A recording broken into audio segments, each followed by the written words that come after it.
This car has to be the comeback car for Ford.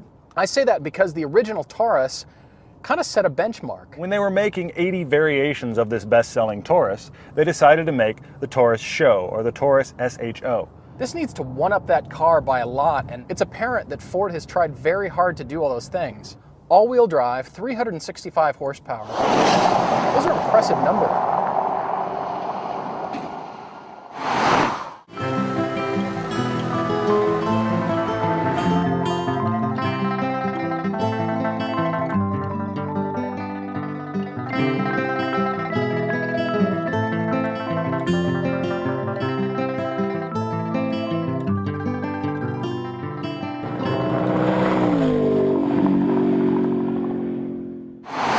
I'm going to say something you don't hear reviewers say very often. This is a really good American car. I like the new Taurus. It feels like a fresh new direction for Ford.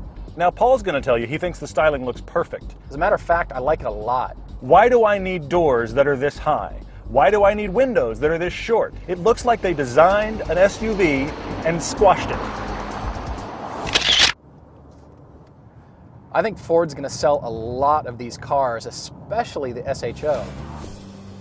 And the interior has got an interesting design and good materials, and that's traditionally not a good point for Ford.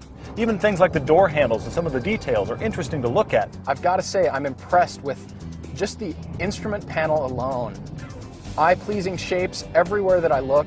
This would be a comfortable road car. Also really like the blended center console that comes down waterfall style between the driver and the passenger. Now, the SHO is equipped with the paddle shift transmission, and I can't quite figure this out yet. The paddles don't work like they're supposed to. You pull back to upshift and you push forward with your thumb to downshift. Why are we doing this? If you're used to driving any other paddle shift car, it's just a poor design. It should be like everything else. That's what we're used to, that's what works well. These little dried cow's ears, or whatever the hell they are, over the top of the steering wheel are awful. This is a big, heavy car, and it feels like that in the handling. And I can tell this is brought to you by the people that make the Ford F-150. You have a truck-like seating position. This is a pretty high car. The suspension needs to be a little bit more finely tuned. It just still feels wallowy.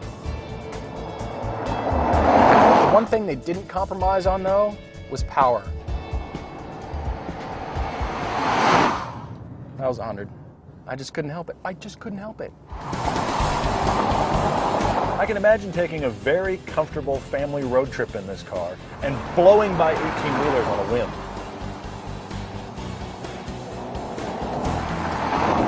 As a matter of fact, I like the Taurus a lot.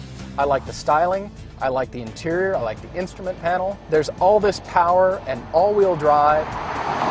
You'd think with all the power that this car has, the brakes would be absolutely stunning. They're entirely not okay.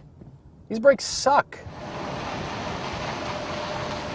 Now, the SHO is not going to get people out of their BMW and into a Ford.